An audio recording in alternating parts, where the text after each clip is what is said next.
these? I got a little obsessed with mine. In fact, I got a little obsessed with all my stuff.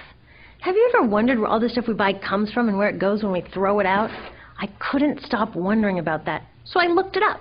And what the textbook said is that stuff moves through a system from extraction to production to distribution to consumption to disposal. Altogether, it's called the materials economy. Well, I looked into it a little bit more. In fact, I spent 10 years traveling the world, tracking where our stuff comes from and where it goes. And you know what I found out? That is not the whole story. There is a lot missing from this explanation. For one thing, this system looks like it's fine. No problem. But the truth is, it's a system in crisis. And the reason it's a system in crisis is it's a linear system and we live on a finite planet. And you cannot run a linear system on a finite planet indefinitely. Every step along the way, this system is interacting with the real world. In real life, it's not happening on a blank white page. It's interacting with societies, cultures, economies, the environment. And all along the way, it's bumping up against limits. Limits we don't see here because the diagram is incomplete. So let's go back through. Let's fill in some of the blanks and see what's missing. Well, one of the most important things that's missing is people. Yes, people. People live and work all along this system. And some people in this system matter a little more than others. Some have a little more say. Who are they? Well, let's start with the government. Now, my friends tell me I should use a tank to symbolize the government, and that's true in many countries and increasingly in our own. After all, more than 50% of our federal tax money is now going to the military. But I'm using a person to symbolize the government because I hold true to the vision and values the government should be of the people, by the people, for the people. It's the government's job to watch out for us, to take care of us. That's their job. Then along came the corporation. Now, the reason the corporation looks bigger than the government is that the corporation is bigger than the government. Of the 100 largest economies on Earth now, 51 are corporations. And as the corporation has grown in size and power, we've seen a little change in the government where they're a little more concerned in making sure everything's working out for those guys than for us. Okay, so let's see what else is missing from this picture. We'll start with extraction, which is a fancy word for natural resource exploitation, which is a fancy word for trashing the planet. What this looks like is we chop down the trees, we blow up mountains to get the metals inside, we use up all the water, and we wipe out the animals. So here we are running up against our first limit. We are running out of resources. We are using too much stuff. Now, I know this can be hard to hear, but it's the truth, so we've got to deal with it. In the past 3 decades alone, 1/3 of the planet's natural resource base has been consumed. Gone. We are cutting and mining and hauling and trashing the place so fast that we're undermining the planet's very ability for people to live here. Where I live, in the United States, we have less than 4% of our original forests left. 40% of the waterways have become undrinkable. And our problem is not just that we're using too much stuff, but we're using more than our share. We have 5% of the world's population, but we're using 30% of the world's resources and creating 30% of the world's waste. If everybody consumed at US rates, we would need 3 to 5 planets. And you know what? We've only got 1. So my country's response to this limitation is simply to go take somebody else's. This is the third world, which some would say is another word for our stuff that somehow got on somebody else's land. So what does that look like? The same thing, trashing the place. 75% of global fisheries now are fished at or beyond capacity. 80% of the planet's original forests are gone. In the Amazon alone, we're losing 2,000 trees a minute. That is 7 football fields a minute. And what about the people who live here? Well, according to these guys, they don't own these resources, even if they've been living there for generations. They don't own the means of production, and they're not buying a lot of stuff. And in this system, if you don't own or buy a lot of stuff, you don't have value. So next, the materials move to production. And what happens there is we use energy to mix toxic chemicals in with the natural resources to make toxic contaminated products. There are over 100,000 synthetic chemicals in use in commerce today. Only a handful of them have even been tested for health impacts, and none have been tested for synergistic health impacts. That means when they interact with all the other chemicals we're exposed to every day.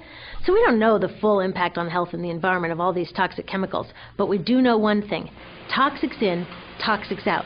As long as we keep putting toxics into our industrial production systems, we're going to keep getting toxics in the stuff that we bring into our homes and workplaces and schools, and our bodies. Like BFRs, brominated flame retardants, they're a chemical that make things more fireproof, but they are super toxic. They're a neurotoxin. That means toxic to the brain. What are we even doing using a chemical like this? Yet we put it in our computers, our appliances, couches, mattresses, even some pillows. In fact, we take our pillows, we douse them in a neurotoxin, then we bring them home and put our heads on them for 8 hours a night to sleep. Now, I don't know, but it seems to me in this country with so much potential, we could think of a better way to stop our heads from catching on fire at night. Now, these toxics build up the food chain and concentrate in our bodies. Do you know what is the food at the top of the food chain with the highest level of many toxic contaminants? Human breast milk.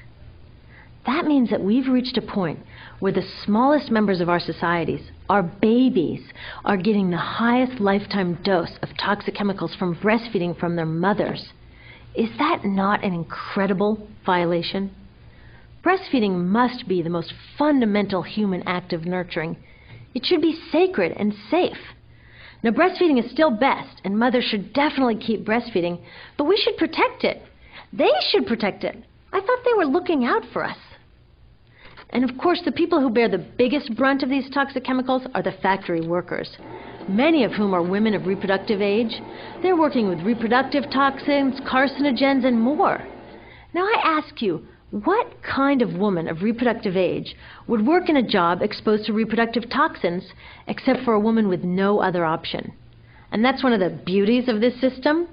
The erosion of local environments and economies here ensures a constant supply of people with no other option.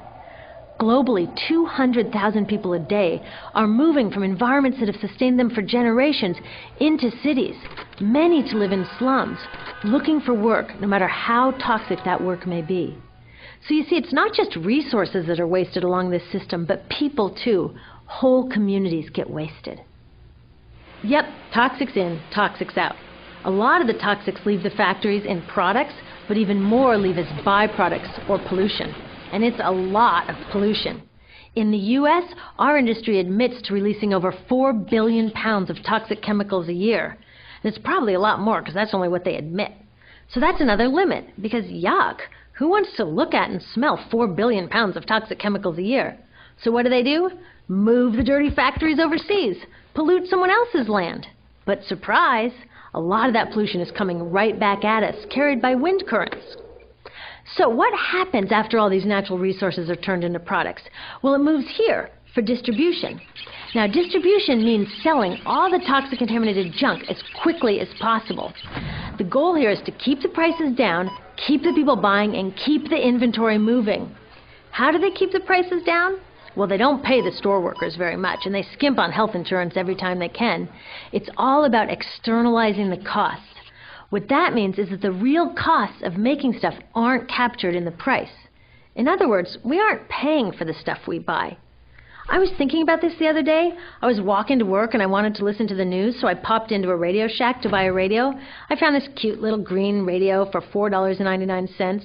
I was standing there in line to buy this thing, and I was thinking, how could $4.99 possibly capture the cost of making this radio and getting it into my hands? The metal was probably mined in South Africa. The petroleum was probably drilled in Iraq. The plastics were probably produced in China. And maybe the whole thing was assembled by some 15-year-old in a maquiladora in Mexico. $4.99 wouldn't even pay the rent for the shelf space it occupied until I came along, let alone part of the staff guy's salary who helped me pick it out, or the multiple ocean cruises and truck rides pieces of this radio went on. That's how I realized I didn't pay for the radio. So who did pay? Well, these people paid with the loss of their natural resource space. These people paid with the loss of their clean air, with increasing asthma and cancer rates. Kids in the Congo paid with their future. 30% of the kids in part of the Congo have dropped out of school to mine coltan, a metal we need for our cheap and disposable electronics. These people even paid by having to cover their own health insurance. All along this system, people pitched in so I could get this radio for $4.99. And none of these contributions are recorded in any accounts book. That's what I mean by the company owners externalized the true cost of production.